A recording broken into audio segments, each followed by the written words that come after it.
1, 2, 3. Bonsoir, je suis Mathieu Serrel. Et je suis Martin Kénéen. Je suis Stéphane Duroy. Je suis Simon Johannin.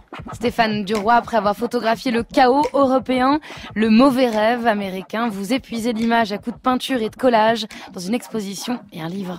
Et vous, Simon Johannin, vous êtes jeune, 24 ans, vous êtes grand, 1m93, mais vous fûtes petit dans la montagne noire du Tarn, une expérience pleine de bruit, de fureur et de désir que vous relatez, dont vous vous inspirez pour publier L'été des charognes chez Alia. Et tous deux, vous nous entraînez qui avec des images, qui avec des mots, sur les chemins accidentés de la mémoire. Mais pour commencer, un petit peu de miel au goût amer.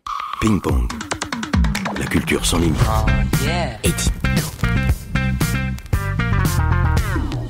La culture, ça sert à tout, même à changer de filtre. Et c'est incontestablement ce qui se passe avec le film American Honey d'Andrea Arnold, une nouvelle proposition pour notre Instagram mental.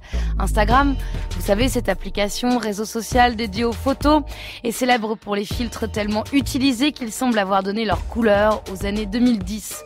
Dans American Honey, on part sur les routes du Midwest avec cette jeunesse précaire, fils et filles de prolos, enfants du quart-monde américain et du rêve fracassé à coups de subprimes. Une jeunesse que les parents envoient fouiller dans les poubelles de supermarché pour récupérer les produits périmés pour le dîner. Une jeunesse qui n'a pas plus de 5 $ devant elle et qui décide de sillonner l'Amérique en vendant des abonnements de magazines. À l'origine du projet, un vrai article publié dans le New York Times en 2009 et l'envie de la réalisatrice britannique, prix du jury à Cannes, de saisir cette nouvelle équipée sauvage, les fils et filles de l'Amérique qui n'a pas encore voté Trump au moment du tournage, mais qui s'apprête tranquillement à le faire. Ces kids, pour reprendre le vocable de Larry Clark, on les a suivis par son filtre ou encore celui d'Harmony Korine et évidemment à travers celui du matriciel Easy Rider. N'empêche, on ne pouvait pas réactiver indéfiniment les vieux filtres. Une référence comme une lumière écrasante, à un moment ça ne révèle plus. CF, l'adaptation tant attendue et ratée de Sur la route de Kerouac. Alors avec Andrea Arnold, le filtre change enfin. It's a business opportunity. We explore like America, we party. Come with us. Yeah, I like to make money, get turn. I like to make money, get turn. Where are you going? To make money. I make money. Hey, can I party too? Yeah. I'll get the keys, come on. Jump in the car, jump in the car. Gourou des années 2010, c'est Shia LaBeouf dans le rôle de Jake. Star, c'est Sacha Lane. Et puis une bande d'acteurs non professionnels entraînés dans le sillage d'Andrea Arnold. Le filtre a changé notamment grâce à ce que vous avez entendu, cette trap musique dans tous les casques des adolescents depuis une bonne dizaine d'années et qui sert de fil à ce film multicolore. Andrea Arnold et American Honey. Courage, Muton, c'est en salle aujourd'hui. J'ai une question pour vous, Stéphane Duroy, parce que il y a un fantôme dans les filtres matriciels qui peuvent donc servir à saisir la jeunesse, à embrasser comme ça un moment, une fougue, un élan qui n'a pas été cité, mais qu'on peut tout de suite convoquer. C'est celui de Robert Frank. Vous êtes plutôt attaché à ce qu'il a proposé dès le départ. Pour vous, il pose les bases de la photographie moderne et il avait saisi à son époque aussi cette mutation, cette jeunesse. Qu'est-ce qui se fait qu'à un moment, vous qui avez décidé que la photographie n'était plus du tout utile, cette façon de voir les choses s'épuise et ces références doivent être complètement renouvelées? Moi, ce qui m'intéresse chez Robert Frank, c'est sa remise en question permanente. Donc, au départ, on a de la photo, on a dans les Américains une photographie très, très documentaire. Après, dans les lignes de ma main, on a quelque chose de beaucoup plus poétique, mais surtout, ça, c'est la première partie du livre. Par la suite, la remise en question est complète et on a en fait, en quelque sorte, un rejet de la photographie classique, cadrée, et on va sur des choses extraites de bouts de films, des images un petit peu recomposées. On a également l'arrivée des mots sur les photos. Les négatifs sont grattés. Donc il y a tout d'un coup un irrespect, une désacralisation de la photo telle qu'elle était conçue à l'époque. Et en fait, c'est en ça que Robert Frank est important pour moi. Simon Johannin, il y a de l'irrespect aussi, il n'y a pas de prévenance, comme dirait Jean-Charles Hue dans votre roman L'été des charognes. Il y a quelque chose aussi de l'Odyssée sauvage qu'évoquait Mathilde à propos du film American Honey, dans cette jeunesse que vous décrivez, cette jeunesse du Tarn, de poor white trash, mais même de redneck, de pauvres blancs de la campagne de la montagne noire. Mais puisque Mathilde évoquait la présence de la trap music, ce rap très lourd, omniprésent aujourd'hui et même en France, il y a un morceau de rap qui apparaît du groupe 113 au détour d'une sorte de boom, de surboom qui va dégénérer dans l'été des charognes. Mais est-ce qu'il y a une musique qui vous a accompagné dans l'écriture de cet été des charognes en particulier? Oui, c'est le hip-hop. Complètement. Ouais. C'est vraiment, il y a PNL en fait. C'est un album qui a tourné en boucle pendant toute l'écriture. L'écriture est aussi beaucoup mauvaise langue, LIM. C'est ce que j'écoutais quand j'étais adolescent, moi, à 14-15 ans, et c'est les morceaux qui m'ont accompagné, qui m'ont projeté dans des réalités qui étaient pas les miennes et qui m'ont aussi en fait éduqué sur la violence conjugale, la violence à l'école. Donc un rap malheureux et même dépressif. Pas spécialement, c'est plus un rap militant en fait. C'est vraiment pour moi mauvaise langue LIM, c'est vraiment de l'éducation populaire en fait. C'est vraiment des musiciens qui vont chercher les jeunes là où personne ne va leur adresser la parole sur des sujets qui sont sensibles. Et moi je le prends vraiment comme ça en tout cas. C'est des choses qui m'ont vraiment fait grandir au moment où je les ai découverts. Et voilà. Donc oui, le hip-hop. Le hip-hop, donc un nouveau filtre pour penser un peu cette jeunesse. Simon Johannin et Stéphane Duroy, on va rester en votre compagnie pour à la fois ouvrir cette déconstruction totale de la photographie et ce premier roman rural et rap. Ping Pong. C'est sur France Culture. Ce qui est grave, ce qui est grave. Entendre parler d'un bon roman policier anglais, pas traduit en allemand, lorsqu'on ignore l'anglais. Quand il fait chaud, boire une bière que l'on ne peut payer. Avoir une pensée neuve qu'on ne peut envelopper dans un verre d'Hölderlin, comme le font les professeurs.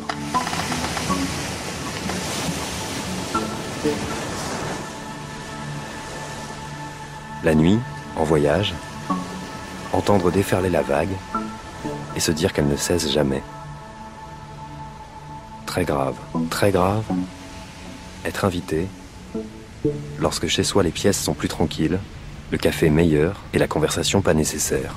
Le pire, ne pas mourir en été, quand tout est clair, et la terre tendre sous la bêche.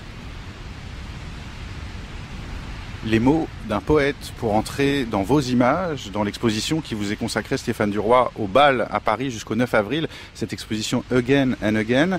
Les mots d'un poète, mais pas n'importe lequel. Gottfried Benn, poète expressionniste allemand, qui est élu là avec la complicité et la voix de Romain de Bec-de-Lièvre, ce poète qui s'est attaché à dégrader, à altérer, à mener une action destructrice sur la langue allemande, action que l'on retrouve dans vos œuvres récentes, vous, le photoreporter qui avez sillonné la vieille Europe depuis les années 70, l'Angleterre, Berlin, et puis qui avait arpenté aussi la Lorraine, cette Europe du silence, cette Europe de la mémoire, de la mauvaise mémoire, et puis ces États-Unis, et toutes ces images, aujourd'hui, vous les retravaillez, vous les altérez à votre façon, avec les ratures, les déchirures, la peinture, et puis des mots, comme les mots de Gottfried Benn, les derniers mots de ce poème qu'on a entendu, Ce qui est grave, et Gottfried Benn disait, Stéphane Duroy, moi, le front contre le bloc de marbre, j'extrais la forme. Et je voudrais savoir, vous, quand vous vous collez le front ou la main sur vos photos pour les retravailler, qu'est-ce que vous extrayez de vos images passées?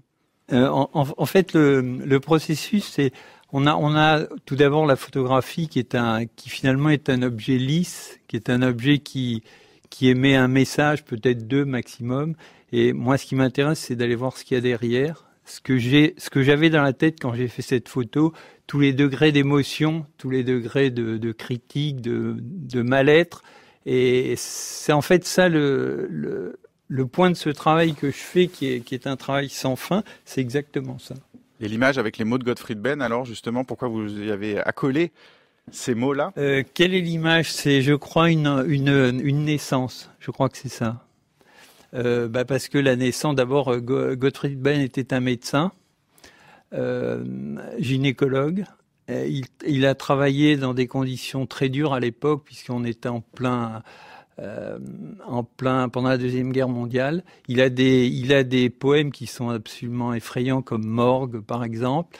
Et donc Gottfried Benn, comme d'ailleurs tout le mouvement expressionniste allemand, a une très forte influence sur mon travail.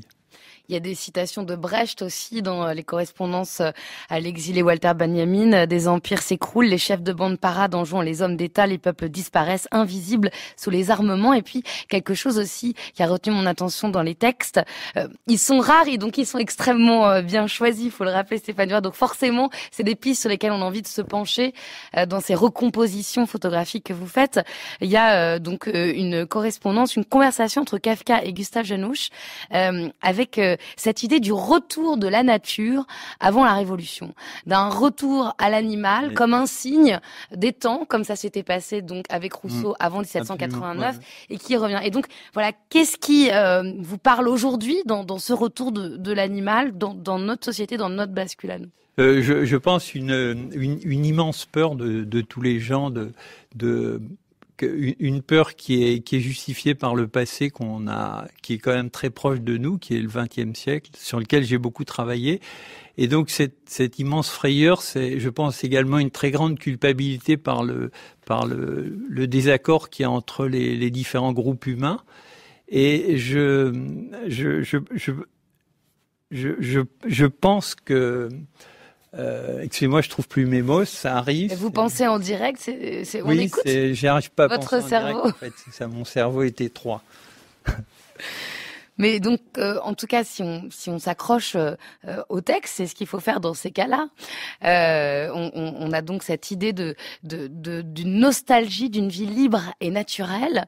Et moi, ça m'a fait penser aussi à ce qui peut se passer dans votre roman, Simon Joannin. C'est-à-dire que là, on est aussi dans un rythme rural, dans l'été des Charognes, publié chez Alia. On est dans ce retour à une vie qui est aussi la vôtre dans votre enfance, je crois, sans Internet, sans exposition à toute la surconnexion habituelle. La télévision, c'est chez la voisine quand elle meurt pas.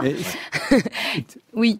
Pour moi, on est plutôt dans un cul-de-sac. Je pense, c'est ça dans ce retour à la nature. Et Simon Joannin, alors justement, vous l'interprétez comment, vous, dans ce polar rural contemporain néanmoins? Le rapport avec la nature? Ouais. En fait, je suis pas du tout dans l'interprétation. C'est des choses qui font tellement partie de moi et qui sont tellement récentes et que j'ai sorti de manière tellement fluide sans vraiment trop y réfléchir que j'ai pas vraiment de recul dessus. C'est juste que pour moi, c'est vraiment une imprégnation personnelle dans l'environnement. Qui a donné un récit. C'est-à-dire qu'à bout d'un moment, la relation avec la nature dans l'enfance a été tellement forte et puissante. Et via les éléments, les tempêtes. On est dans les montagnes noires du Tarn. Oui. Après, le roman, je le situe pas spécialement. Le paysage est le même, mais voilà, je parle pas des gens du Tarn spécialement. J'adore les Tarnais, force à vous. Mais voilà, la nature, c'est vraiment, c'est plus. C'est en plus avec le regard d'enfant que j'adopte, c'est vraiment c'est un muscle en plus en fait qui est autour et qui arrête pas de bouger.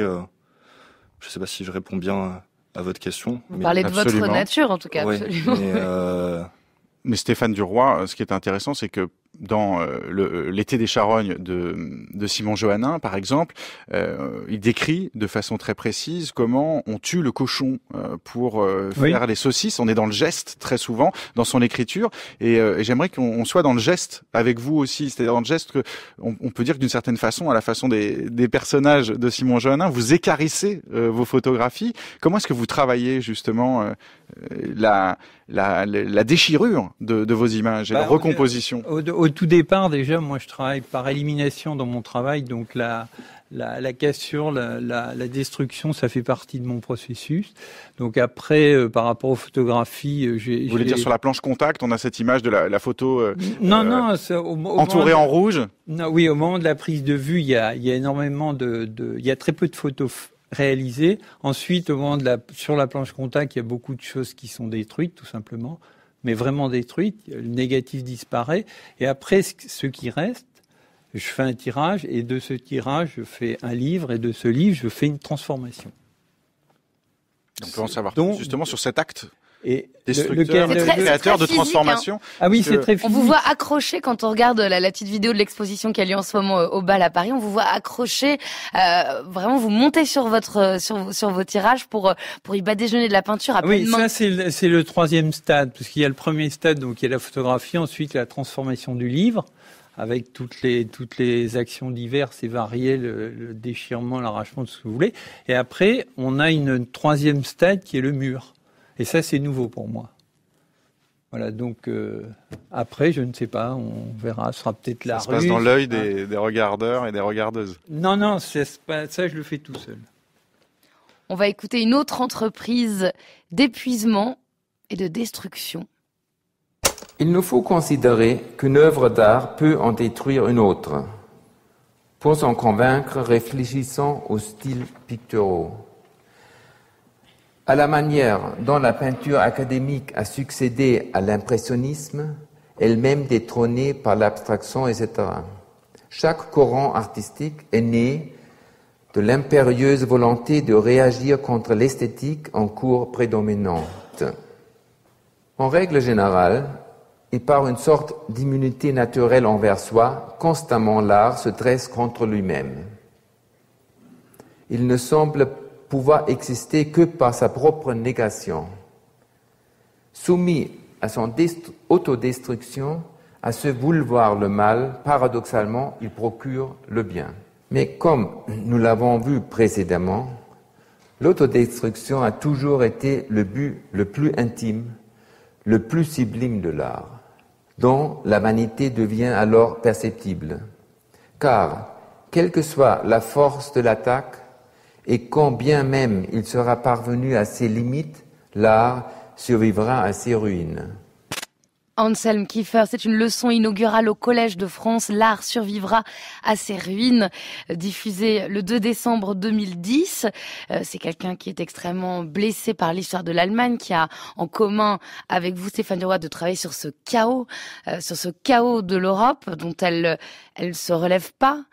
Et vous allez inlassablement aller photographier cette incapacité en fait à s'en relever. Et en même temps, il a une articulation aussi plastique, qui est sa réflexion sur une œuvre d'art qui en détruit une autre, un courant qui s'élève contre une esthétique en cours. Et justement, vous, qu'est-ce qui s'est passé dans vos travaux après avoir donc observé ce chaos par la photographie? Après, vous êtes échappé du journalisme. Vous observez aussi le fracassage du rêve américain pour ceux qui sont partis là-bas, ceux d'Europe qui sont partis là-bas. Vous êtes du coup dressé un moment aussi contre vos propres constatations, vos propres photographies. C'est votre propre courant esthétique que vous combattez. Je crois que c'est ma propre nature surtout. Et donc ça a évidemment rejailli sur mes activités. J'ai toujours fonctionné un petit peu dans la destruction avec un arrière-goût de chaos dans la tête. Et donc forcément, quand on est sur des bases aussi fragiles, tout ce qu'on entreprend, en fait, au bout d'un moment, vacille d'une manière ou d'une autre. Et en fait, ma photographie a suivi le même chemin et ça continue et ça ne s'arrêtera jamais. D'où je pense, le titre de cette exposition qui est assez bien choisi, à mon avis. Again and again. Oui, je me nourris de ça, en fait. Mais ce qu'il faut savoir, c'est que ça me donne une très, très grande énergie et beaucoup d'enthousiasme. Donc, il y a ces deux paramètres qui sont assez intéressants et qui se nourrissent, en fait. La destruction et la transformation. Et c'est pour moi, c'est le mouvement de la vie, tout simplement. Simon Johannin, on a l'idée que votre roman L'été des charognes est tout entier nourri. Vous avez dévoré votre enfance, cette part de votre enfance donc dans le Tarn, et vous l'avez fracassé aussi. En tout cas, vous avez retrouvé toutes ces vies fracassées qui ont pu vous entourer, même si vous dites que vous n'avez pas eu les parents de votre narrateur et que vous avez une enfance heureuse avec plein de livres et des abeilles autour de la maison. Mais à propos de ce que disait Anselm Kiefer dans cette archive sur le fait qu'on s'élève contre d'autres esthétiques pour affirmer la sienne propre, pour essayer de se trouver dans cette démarche de destruction et d'autodestruction. Moi, j'ai eu le sentiment en vous lisant qu'il y avait du Romain Gary pour la langue de cet enfant, qu'il y avait le grand cahier d'Agatha Christophe pour la violence des expériences qui sont décrites.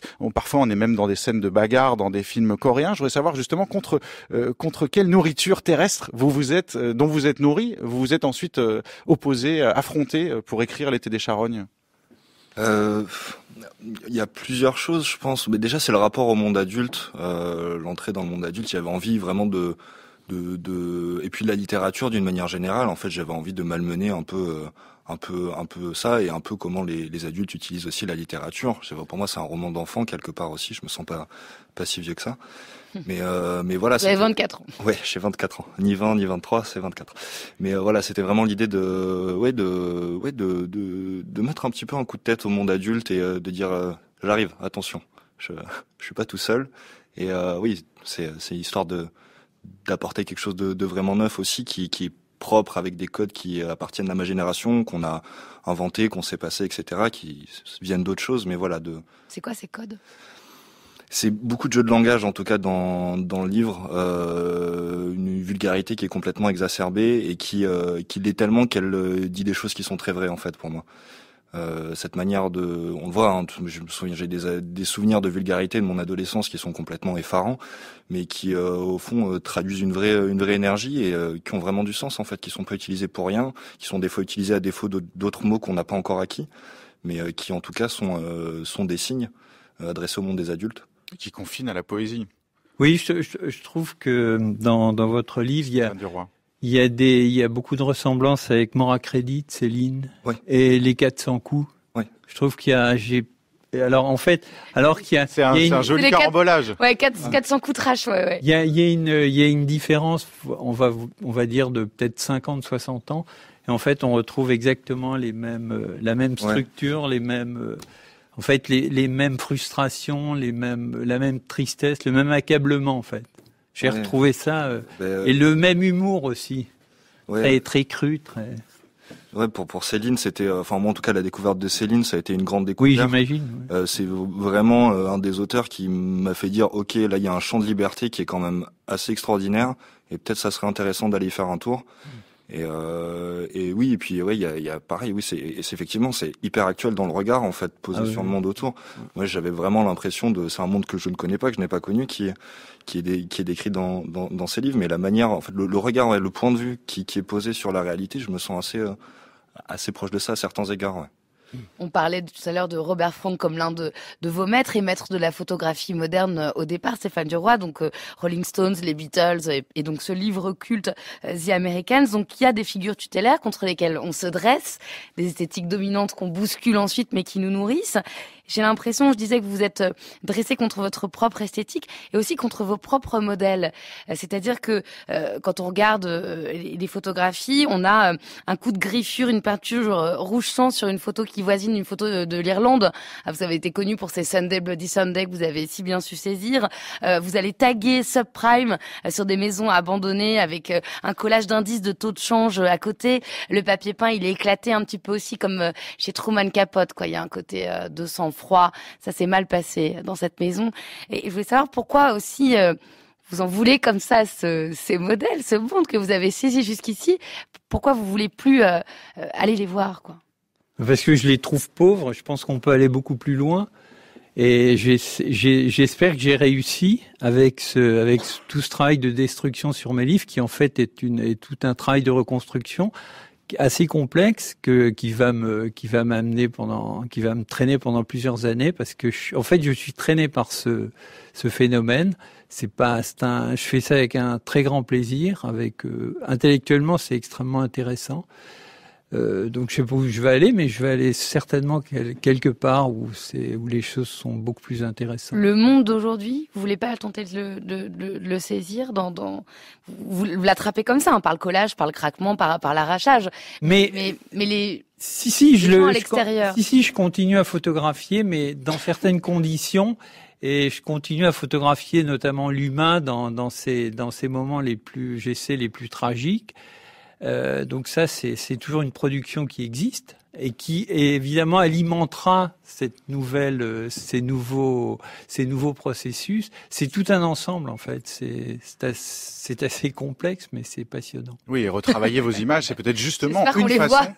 Retravailler vos images, c'est peut-être une façon d'essayer de montrer et de voir ce monde contemporain, puisque vous proposez en exergue dans l'exposition cette citation de Kafka qui dit que on photographie pour se chasser les images de l'esprit, pour se fermer les yeux in fine. Donc il s'agit bien d'oser les ouvrir en retravaillant les images sans cesse. Mais ce qui est intéressant dans ce travail qu'on découvre aussi dans ce très beau livre qui est Unknown 2, cette tentative d'épuisement du livre que vous publiez comme nombre de vos ouvrages aux éditions Filigrane, donc 32 doubles pages en accordéon dans un très beau papier où on retrouve ces photos déchirées, retravaillées, réagencées, où il y a une très grande présence des détails que vous faites saillir. Et j'ai pensé à, je sais pas, Daniel Arras ou Roland Barthes, qui ont pu évoquer le détail comme une façon, à la différence du plan large qui permet de juger d'une situation, le détail nous permet de sentir, nous permet de jouir, dit Roland Barthes, et donc de souffrir. Il y avait de ça aussi, vous cherchiez à souffrir encore plus qu'avec les images tragiques que vous aviez saisies?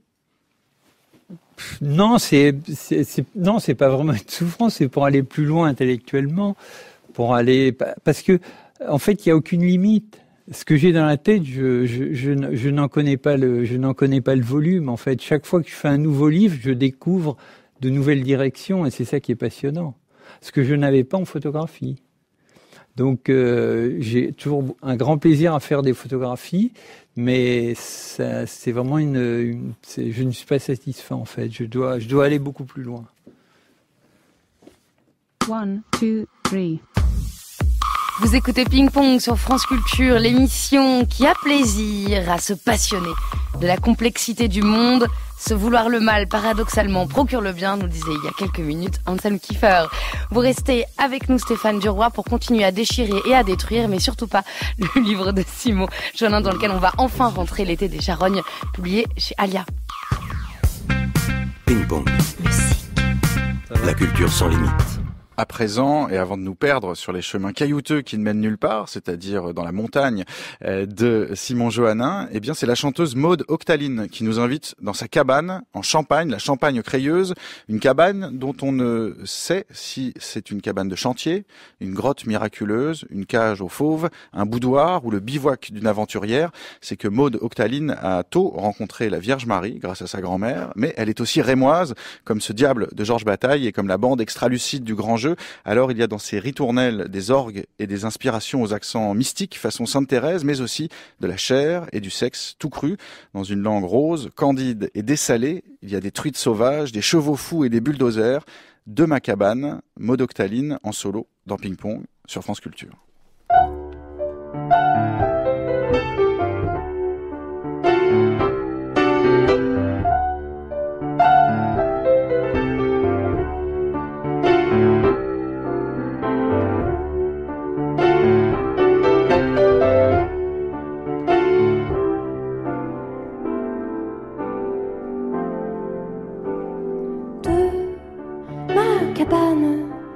Je compte les hommes qui me fuient et cultivent l'oubli de nos histoires. Feu, nos histoires. Feu, nos histoires. Flamme, nos histoires. De ma cabane, je compte les drames que j'ai subi durant le pire de nos histoires. Feu, nos histoires. Feu, nos histoires. Flamme, nos histoires. De ma cabane, je profite de ma quiétude que j'ai gagnée avec honneur et grande fierté. De ma Champagne, je construis des cabanes pour un avenir serein et contempler le feu de nos histoires. Feu, nos histoires. Feu, nos histoires. Flamme, nos histoires. Feu.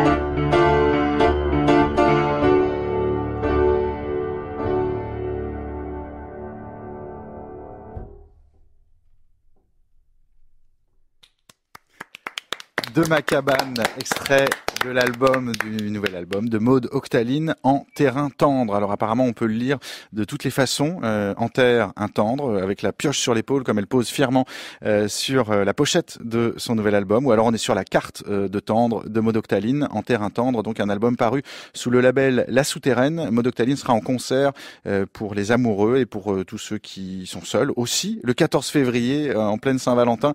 C'est la sortie officielle et la fête de lancement de cet album En terrain tendre au centre FGO Barbara à Paris, dans le 18e arrondissement. Ping-pong. La culture sans limite. Oh, yeah.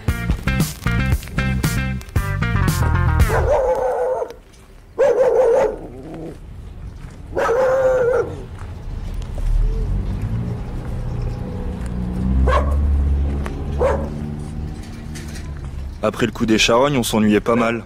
Mais l'activité a vite repris dans les fermes avec la fin des foins, à quoi succédaient les premières commandes de viande et l'arrivée du ramadan qui tombait dans l'été. On usait alors nos vacances à charger les remorques de bottes qui lacèrent les mains et les cuisses et à recharger celles qui tombent le long du chemin dans cette poussière qui vous râpe le fond de la gorge, comme l'alcool très fort fait maison par les vieux du coin. Pendant qu'on faisait ça, nos pères ils étaient occupés à tuer les agneaux et à les découper en autant de morceaux que nécessaire. Quand ils se mettaient à table le soir, on baignait dans une odeur de viande de bébé cru. Souvent, à cette période, on mange les abats que les gens veulent pas dans leur colis. Tuer les agneaux, c'est pas vraiment ce qu'ils préfèrent. C'est pour ça qu'ils apprécient les Marocains de la ville d'en dessous, qui les achètent vivants, même s'ils sont chiants à toujours vouloir négocier. Le père, il dit, le prix, c'est le prix. Ils montent tous dans des vieilles Nevada ou des 205 amochés, et ils chargent les bêtes avec eux. Ils font le sale boulot eux-mêmes, dans les baignoires de leur appartement HLM qu'on voit depuis la Nationale quand on va au garage ou faire les courses au Leclerc, ou bien dans la cour au milieu des 3 petites bars de 6 étages où ils habitent tous pour la plupart les Marocains de la ville d'en dessous.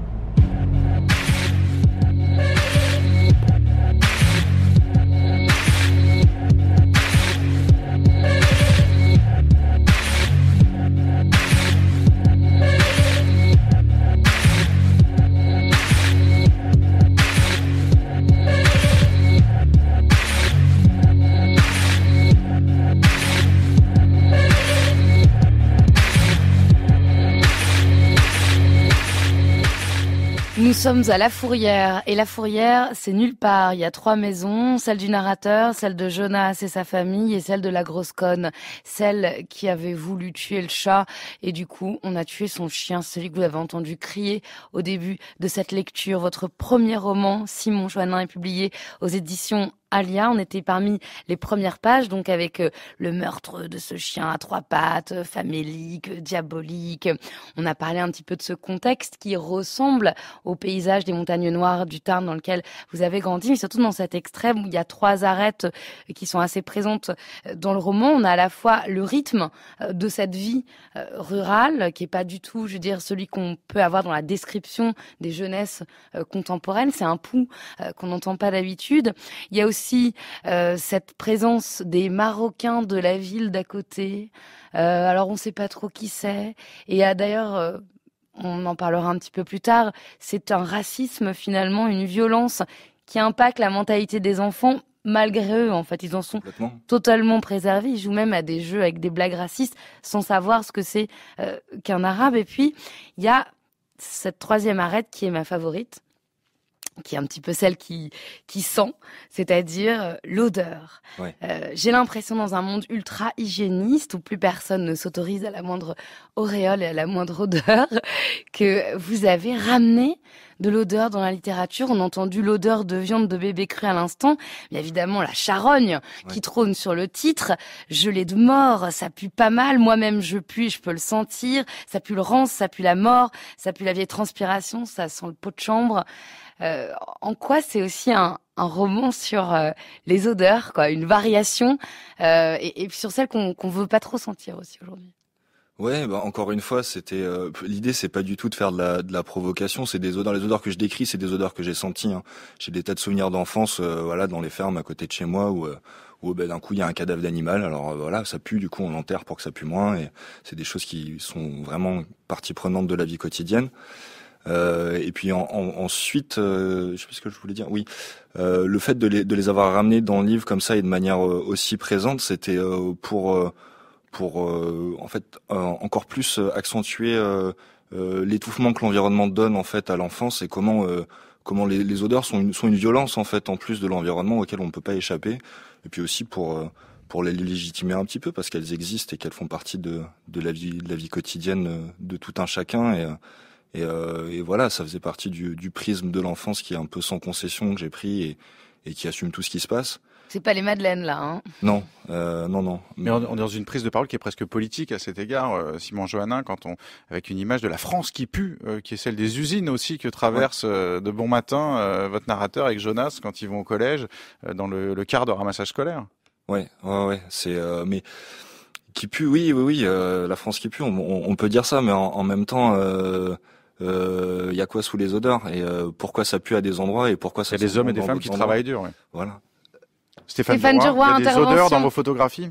Non, oui, probablement, mais ce qui m'intéresse, je crois que j'ai lu ça plusieurs fois dans son livre, c'est le problème de l'ennui qui est très présent chez moi aussi, donc je l'ai remarqué, et je pense que c'est la cause profonde de tout ce qui se passe dans ce livre. Et vous dites qu'on fait des grandes choses poussées par l'ennui. Comment? Vous soutenez qu'on fait des grandes choses poussées par l'ennui? Oui, quelquefois on fait beaucoup de conneries, donc c'est un petit peu... C'est par l'ennui que tout arrive, c'est un peu le principe de vos images. Ah, c'est le principe de base, oui. Mais justement, on fait des gestes, on y en a parfois des sursauts quand on s'ennuie, et il y a cette phrase très importante, à mon sens aussi, dans votre Été des Charognes, Simon Johannin, que dans un face-à-face, l'important c'est cette sensation de n'être que le geste que l'on fait. Ouais. Et il y a, vous le disiez tout à l'heure, pas d'analyse, en tout cas actuellement, à chaud, en regardant le cadavre que vous nous livrez, qui est donc cet Été des Charognes, qui est donc encore chaud, qui sort des presses de chez Alia. Il y a ce geste littéraire. Qu'est-ce que c'est que ce geste pour vous, ce premier roman? C'est un geste obscène, c'est un mauvais geste, un vilain geste, ou c'est un geste qui sauve? Non, pour moi c'est vraiment plus un geste sauveur. Enfin, c'était vraiment je voulais partir d'un milieu brutal, d'un milieu violent, mais sans non plus le classer dans une classe particulière. Voilà, il y a beaucoup, c'est très intéressant d'ailleurs la manière dont c'est décrit white trash, redneck, tout ce vocabulaire qui vient, qui est en fait un pécor, plouc, prolo, voilà. On a vu beaucoup de mots autour du livre. Et surtout ceux qui sont issus du vocabulaire américain sont vraiment des termes utilisés par les classes bourgeoises pour déclasser les autres et aller les pousser un petit peu du côté de la criminalité en fait. Et du coup c'est très intéressant ce regard qui vient dessus, mais pour moi c'était vraiment partir de ce côté qui est quand on ne sait pas où on est, c'est complètement arbitraire, on n'a aucune prise dessus, et à partir de là à quoi on a accès et vers quoi ça nous pousse. Et on est quand même au bout de la route, Mathilde le disait, à la Fourrière, et j'ai l'idée quand même qu'on est en bas, au sens de Michelet qui disait que la chaleur vient d'en bas. C'est aussi un livre certes brutal et archaïque, mais très chaleureux. Ouais. C'est vraiment c'est un recoin de l'humanité en fait que je décris. Pour moi, c'est vraiment, après on est au seuil de quelque chose, et c'est peut-être le monde animal, c'est peut-être autre chose, mais voilà, on est à la frontière d'un autre univers auquel on n'a pas accès, mais qui vient par les odeurs, par certains gestes, par certaines fulgurances, toucher le narrateur et l'emmener ailleurs en fait. L'idée, elle est là, elle est de vraiment de malgré tout ce qui va sentir mauvais et tout ce qui va être comme barrière pour avancer dans la vie, lui il va passer à travers ça et prouver son intelligence en fait, tout simplement. Donc c'est le roman d'initiation aussi, qui est là en présence, en code que vous transformez. Mais justement, il y a un paradoxe. J'ai l'impression qu'on a beaucoup parlé de cette odeur, de cette charge comme ça, de ces gestes lourds, de ce meurtre aussi inaugural. Et j'ai l'impression que toute cette noirceur ou cette puanteur accumulée, c'est d'un chien, mais qui est vraiment décrit presque comme une espèce humaine, quoi. Je veux dire. Et en fait, par ça, vous purifiez. J'ai l'impression que c'est le chemin vers la pureté. Ouais, enfin, il y a en tout cas la pureté, je sais pas, mais une certaine forme de lumière, sans doute. Pour moi, c'est vraiment un parcours de vie. J'ai essayé aussi de mettre des choses dans le livre qui sont que, oui, en fait, on n'est pas obligé, parce qu'on vient d'un certain milieu ou parce qu'on a un vécu particulier, de cumuler les préjugés qui sont véhiculés par ce milieu vis-à-vis de l'extérieur. Et tout ça n'appartient qu'à soi au final. Et du coup, il y avait vraiment cette idée de faire traverser un certain nombre d'horreurs, de violences, etc. Mais est-ce que, comme chez Stéphane Duroy, il y a une tentative d'épuisement du cliché, comme vous faites une tentative d'épuisement sur vos images? Il y a un moment où, en tout cas, ça devient anecdotique si on en met trop. Donc oui, il y a un moment où il y a un seuil qui est franchi et il y a un basculement en fait qui s'opère, quoi, un peu comme dans les images de Stéphane. Moi, je pense que c'est un problème de clé. Quand précisément pour dépasser, pour aller au-delà de ce mal-être, de ce cul-de-sac, en fait, il faut avoir les clés. Et en fait, ce livre que vous avez écrit, à un moment, vous dites, l'accablement, il est partout. Mais à un seul moment, vous dites, j'aimais lire. Oui. Et ça, c'est la clé. Oui, exactement. Donc, il faut jamais l'oublier. Oui. Et c'est le problème, par exemple, qu'il y a dans énormément de zones reculées autour de Paris, enfin partout dans le monde. Les gens ne lisent pas et ils n'ont pas cette clé. Et quand on n'a pas ces clés, je pense qu'on ne peut pas s'en sortir. Ouais. Il faut être très lucide là-dessus. Mais c'est pourtant une clé qui n'est pas d'un grand secours à votre héros, qui, on a l'impression, vient de ce monde rural, de ce monde sans clé, justement, où c'est ouvert partout, chez tous et chacun. On est accueillant, on est hospitalier, et il va d'espace clôturé en espace clos. On a l'impression qu'il y a une forme de déshumanisation dans ce parcours aussi, sans en dire trop. Simon Johannin, vous évoquiez le fait qu'on est sur un seuil au début du roman, dans la famille de votre héros, dans ce dernier recoin de l'humanité, mais qui est peut-être aussi le dernier bastion de l'humanité. Je voudrais savoir à cet égard, Stéphane Duroy, avec vos images, quand vous êtes allé à la rencontre des marginaux, des déclassés, que ce soit dans l'Angleterre des années 70, que ce soit dans les États-Unis aussi, aux États-Unis, est-ce que vous étiez à la recherche, au fond, de ce qui pouvait rester d'humanité dans un monde comme ça, qui se glace, qui se vitrifie? Non, non, pas du tout. J'étais à la recherche d'une lucidité et d'un constat d'échec absolument terrible. En fait, c'est ça. Pour moi, la réalité, c'est ça. Il faut pas rêver. Il y a actuellement aux États-Unis des lieux qui correspondent à cette fourrière dont on ne revient jamais. C'est tout. Les gens tombent malades, Vous parliez d'impasse, oui, tout à l'heure. Les gens crèvent sur place et puis ça va pas plus loin. On lit pas, il n'y a pas de littérature, il n'y a rien là-bas. C'est tout, c'est le désert. Et on en crève, puis ça s'arrête là. Simon Johannin, pour vous, c'est ça? C'est le bout, vous parliez d'un point de bascule, mais c'est une bascule vers rien, vers l'impasse, il n'y a pas autre chose? En tout cas, dans le cadre de mon personnage, c'est pas une bascule vers une impasse. Lui, je pense qu'il a un parcours qui est assez honnête. Par contre, c'est certaines rencontres et ce changement de milieu, en fait, l'arrivée dans un milieu urbain qui est au final beaucoup plus hypocrite, où les rapports humains n'ont plus vraiment de sens pour lui, où voilà, c'est une réalité qui est glaciale comparée à celle qu'il a connue, en fait, il a pas envie de ça, je pense, et il préfère son monde à lui et rester dans sa vérité. Mais l'impasse là, il part d'une impasse, mais si on arrive dans une autre, c'est qu'elle est créée par les autres. Mais j'ai pas vraiment ce sentiment-là. Il est plus dans une émancipation qui est totale, en fait. Il va au bout de son processus. Il traverse le miroir, en fait. Complètement. Et c'est plus vraiment terrestre, en fait, sur la fin, quoi. C'est vraiment cette idée de laisser un petit peu tout ça derrière. Voilà, c'est le plaisir de la littérature qui permet de pas crever, en fait. Oui, en fait, ce que vous décrivez, ça correspond à cette deuxième partie du texte de Janouch avec Kafka. Ah oui, bien sûr. Oui, oui. Qui est absolument importante, qui est essentielle. On peut le reprendre ensemble. Si vous voulez. Je l'ai sous les yeux.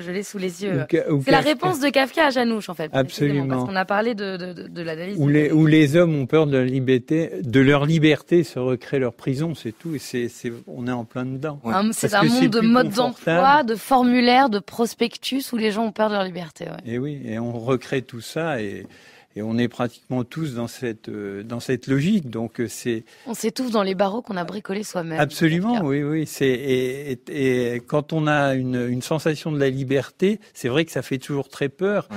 Et personnellement, c'est ce que je ressens dans le travail que j'ai accompli. Et je pense que c'est ce que vous ressentez aussi. Et on en a peur, c'est tout. On ne sait pas où on va.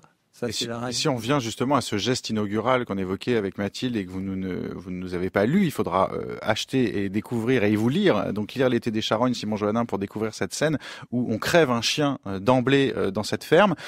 C'est une scène qu'on retrouve aussi dans le premier épisode d'une fameuse série américaine qui s'appelle House of Cards, où on a affaire à un chien blessé et le héros tue le chien. Mais dans une série, et en l'occurrence pour présenter ce personnage-là, dans House of Cards, c'est par calcul, par pur calcul, et on comprend qu'on est aussi dans la mise en abîme du calcul, qui est une série télé où on va vous embarquer dans des arches narratives et toutes sortes de choses, où on va vous tenir par le bout du nez. Pour vous, crever un chien d'emblée sur le papier, en vous lançant comme ça dans votre premier roman, c'était quoi? C'était de la curiosité? C'était par jeu? C'était par plaisir? Il y a plusieurs choses. D'abord, c'est une vengeance personnelle que je me suis accordée. Elle a vraiment existé, la voisine conne qui voulait... Le chien a vraiment existé, en tout cas. Le chien a vraiment existé. Et il y avait ce chien. Et il fait partie des chiens. Voilà, quand on grandit dans un endroit reculé, il y a un certain nombre on peut dire d'individus, parce qu'ils prennent la place d'individus, qu'il vaut mieux éviter de croiser, mais qu'on peut pas éviter de croiser. Et donc il faut affronter, en fait, et faire attention. Et lui, il était particulièrement vicieux. Et ensuite, le fait de commencer par ça, en fait, c'est vraiment le livre. Je vais pas dévoiler la fin, mais c'était vraiment de faire un virage à 180 degrés, en fait. Voilà, il y a toute la question de la place animale, en fait, du rôle de l'animal. Chez Flaubert et oui, entre autres, et qui traverse le livre. Et c'était vraiment de poser cette base-là, de commencer par un meurtre et de finir par ce qui, moi, je considère l'opposé du meurtre, en fait. Et voilà, avec tout le chien va rester, en fait, tout le long du livre, il va être là et sous différentes formes. Et voilà, c'est aussi comment un geste qui va être traumatique, même si on a vraiment envie de le faire au début, va laisser des séquelles, en fait, tout au long, jusqu'à ce qu'on puisse le racheter. Et voilà. Mais finalement, vous êtes aussi, sans le savoir et en écrivant, comme vous le dites, sans calculer, sans avoir forcément envie d'interpréter ce geste, ni de le contextualiser, nécessairement quand même dans un contexte où se publient des choses de plus en plus sur l'animal. Il y en a eu dans la rentrée de septembre, la rentrée littéraire de janvier, sur une réflexion quand même sur ce statut, sur le sort qu'on peut réserver aux animaux. Et je me suis demandé si finalement, voilà, ce meurtre, c'était pas l'acte d'humanisation, le premier que vous faisiez. Je sais pas, moi je suis assez sceptique avec l'anthropomorphisme, et voilà, les humains sont des humains, les animaux sont des animaux. Maintenant, l'acte d'abattage, c'est un acte qui est grave. J'en ai vu pas mal. Je sais ce que ça coûte aux gens qui le font de le faire. Et ayant grandi dans le contexte dans lequel j'ai grandi, je trouve que le traitement industriel de l'animal est une aberration complètement folle, en fait. Je ne la comprends pas. Je comprends pas qu'on puisse traiter un animal comme un produit et le vendre comme un produit, alors que c'est un animal. Je suis pas du tout dérangé par le fait de manger de la viande, mais il faut savoir ce que ça induit, en fait, tout simplement. Et voilà, quoi.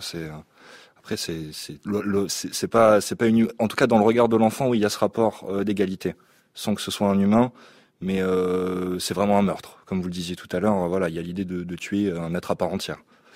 Alors il y a le geste sacrificiel, il y a le geste d'abattage, et puis il y a le geste de l'artiste, celui que vous avez fait, ce geste inaugural en signant donc ce premier roman, L'été des charognes, Simon Johannin. Et il y a aussi votre premier geste, j'aimerais qu'on y revienne avec vous, Stéphane Duroy, parce que vous avez pu dire... Tout simplement, un jour, j'ai dit « je suis photographe ». Et j'ai l'impression que Simon Johannin, à sa façon, il a dit « voilà, aujourd'hui, je suis écrivain ». C'était quoi, ce jour-là? Vous en avez gardé des images, peut-être, pour le coup? Non, j'avais le désir de l'être. Et puis, c'était en janvier 74. J'ai fait le tour de 3-4 agences. Il y en a une qui m'a dit, c'était à l'époque l'agence SIPA, qui m'a dit tu veux faire des photos, t'es photographe. Et ça y est, t'es photographe, voilà. Donc j'ai été photographe, je suis photographe depuis ce jour-là. Vous avez fait quelle image à cette occasion-là? Aucune. Dans cet instant? Aucune. J'ai commencé à faire des choses extrêmement mauvaises. Ce qui était correct, je l'ai fait avant. Et j'ai eu une traversée du désert assez longue où je suis tombé dans des commandes, dans pas mal de médiocrité, en fait. Vous avez commencé aussi à commander Simon Johannin par l'approche plastique. Au départ, c'est ça qui vous a attiré dans vos études lorsque vous avez démarré. Vous étiez du côté des écoles d'art, etc. Ouais. Donc, avant de prendre la plume, vous étiez dans cette recherche du travail de l'image. Ça a été quoi justement la bascule de l'iconosphère à la graphosphère? D'abord, ça a été une question de milieu. En fait, c'était une question de refus de milieu. J'avais un peu du mal avec cet esprit de vouloir que l'école en fait induit de vouloir produire du plastique à tout prix. Et moi, si j'y trouvais pas de sens, j'arrivais vraiment pas à le faire. Et en fait, le fait d'utiliser le langage, ça m'a permis de juste trouver quelque chose d'intéressant à faire pour moi, ce qui n'était pas le cas avant. Ça a été très simple. Mais en revanche, les images m'ont beaucoup servi. Voilà, ça m'a permis de comprendre que les images étaient à l'origine en fait du travail de l'écriture. J'ai d'abord fait des images, fait des photos avant d'écrire le livre. Et c'est à partir des images en fait que j'ai commencé vraiment à écrire. J'avais pas l'idée d'écrire à la base. C'est d'abord j'ai fait des images, je suis retourné chez moi. Et quand j'ai montré les images, je me suis rendu compte qu'il y avait un réel délire d'exotisme en fait dans le regard des gens qui ne connaissaient pas cet endroit et la campagne d'une manière générale. Et ça m'a assez dérangé en fait sur le moment. Je m'attendais pas du tout à ça parce que pour moi c'est des choses qui sont normales. Et à partir de ça, du coup, je me suis dit ok, vous voulez jouer ce jeu-là, mais je vais y aller à fond. Et voilà. Et derrière ça, essayer de faire passer d'autres choses. Tu vas crever! Tu vas crever, je te dis! C'est pour ça que t'es venu sur la terre, Dieu éternel. T'es pas venu pour perdre l'homme, mais t'es venu pour le sauver. Dans le nom de Jésus. Amen. Il en profite parce qu'il n'a jamais eu une volée, voilà qu'est-ce qu'il a. C'est vrai que ça me fait de la peine, mais pour ton honneur, je me bats quand même. Seigneur Jésus, Dieu d'amour, sanctifie tout ce à boire à manger, on te remercie pour tout ce que tu nous donnes, Seigneur. Amen. Qu'est-ce que tu me fais?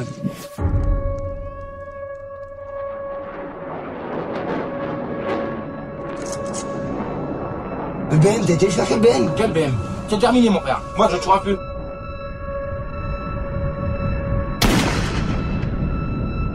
Dans la vie, dans tout, il n'y a rien qui va avec la femme, avec... On dirait que je suis plus l'homme que j'étais avant. J'ai peur de l'avenir. J'ai peur de ce qui va se passer. La BM du Seigneur, extrait de la bande-annonce du film de Jean-Charles Hue, qui en effet, comme on en parlait hors antenne avec Simon Johannin, s'est glissé en immersion avec des gitans, des bohémiens, comme il dit français, dont il a découvert qu'ils étaient de son sang aussi, et on est dans la compagnie de Fred, qui voilà cherche la rédemption et au milieu de toute la violence qui est celle et toute la chaleur aussi qui est celle de son milieu. C'est une influence qui a pu être la vôtre, et là on entendait un tout petit peu la langue de ces acteurs qui sont des non-professionnels. Cette langue aussi, elle a pu vous nourrir, parce que c'est une histoire d'image, mais ça devient très vite une histoire de langue, et c'est vraiment une langue très singulière dans L'été des charognes, votre roman, Simon Johannin. Oui, vous voulez dire directement par rapport au travail de Jean-Charles Hue? Il y a l'idée qu'on mange ses morts, ça. Oui, mais encore une fois, plus que dans le travail des autres, ça je l'ai trouvé dans ma vie quotidienne en fait. Voilà, la question du langage, pour moi, je suis pas allé le chercher, ce langage-là. Je le connais très bien. Je l'ai manipulé pendant des années. Je le manipule encore d'une manière générale dans ma vie quotidienne. Puis c'est des mots que j'aime beaucoup, en fait. Des mots que j'aime bien. Qui sont forts, qui sont gros, qui parlent fort, en fait. Par exemple. Simplement. Mange tes morts, la calotte de mes morts, ce genre de choses, c'est des expressions qui, pour le coup, sont spécifiques aux bohémiens français, mais qui sont des trésors de langue extraordinaires, je trouve. Voilà, après il y en a plein d'autres, mais et ils sont dans vos phrases, parce qu'il s'agit pas comme ça d'expressions lâchées, c'est vraiment toute une phrase, un phrasé. Tout à l'heure, on a entendu l'odeur de bébé cru. On a entendu l'odeur de bébé cru, et voilà, ça nous donne une résonance avec la calotte des morts et autres images comme ça très charnel, et c'est ça aussi, on a parlé de ces odeurs qui tout d'un coup arrivaient, qui viennent aussi titiller l'exotisme ou l'appétit d'exotisme du lecteur urbain. Il y a malgré tout quand même à travers cette fable, cette histoire de jeunes enfants qui jouent au jeu de l'arabe en disant voilà, c'est en gros il y a un Allemand, un Français dans une étable, il y a un Arabe qui rentre, il y a un bouc, et puis donc tout le monde s'en va, y compris le bouc. Et voilà, donc c'est une blague raciste qui traîne. Qu'est-ce qui vous tournait dans la tête à ajouter quand même dans cette histoire charnelle, dans cette histoire rurale, dans cette histoire de purification, de rajouter quand même ce racisme, cette toile de fond, cette mauvaise fable qui vient quand même d'ailleurs, on a l'impression. Pour moi, elle n'était pas rajoutée. Le racisme en France, c'est un sport national quand même. Donc, moi, j'ai des souvenirs. La blague, c'est une blague qu'on m'a racontée en fait quand j'étais enfant. Je devais avoir peut-être 8 ans à l'école, je l'ai pas comprise et j'ai rigolé. Et en fait, c'est un rire qui m'a gêné pendant des années, sur laquelle il fallait que je revienne. Et voilà, c'était vraiment réfléchir à ça et comment en fait un racisme qui est pas mais de l'ordre de l'individu à l'individu, mais qui est vraiment systémique en fait. Comment on vit dans un système, dans des institutions qui en tout point mettent d'office en fait à l'écart une certaine catégorie de population pour des raisons d'ordre je sais pas sexuel ou ethnique ou ce qu'on veut. En fait, comment on reçoit ça enfant et comment on se construit avec ça et comment en fait ça nous atrophie complètement. C'est pour moi, je pouvais pas ne pas en parler ou ne pas essayer de l'aborder parce que c'était vraiment des grands questionnements de l'enfance en fait. Première fois qu'on assiste à un comportement raciste ou qu'on comprend pas ce qui se passe. Qu'est-ce qu'on fait avec ça vu que personne n'apporte de réponse en face et que ça a l'air normal en fait. Donc là, il y a un problème. Ping-pong. C'est déjà fini. Merci beaucoup à tous deux. On termine sur cette question, sur ce problème et ce sport national français. L'été des charognes, c'est votre premier roman, Simon Johannin. Il est publié chez Alia. Quant à vous, Stéphane Duroy, Again and Again, c'est cette exposition de vos œuvres à découvrir au Bal à Paris jusqu'au 9 avril. Et on a évoqué l'existence de ce livre, ce beau livre Unknown 2, tentative d'épuisement d'un livre aux éditions Filigrane. Le ping-pong est une campagne radiophonique dans laquelle on se promène en équipe. Et quelle équipe à la rédaction? Lila Bozès, Aïssatou Ndoye, Jeanne Léos, Séam Boutata, Anna Baron, à la réalisation Thomas Beau, à la prise de son ce soir, Emmanuel Morse-Duncan et Jean-Guilain Mège. Demain, dans Ping-Pong, du polar noir dans les cases des pages de bande dessinée et les lignes blanches tracées à la craie sur les trottoirs. Bang!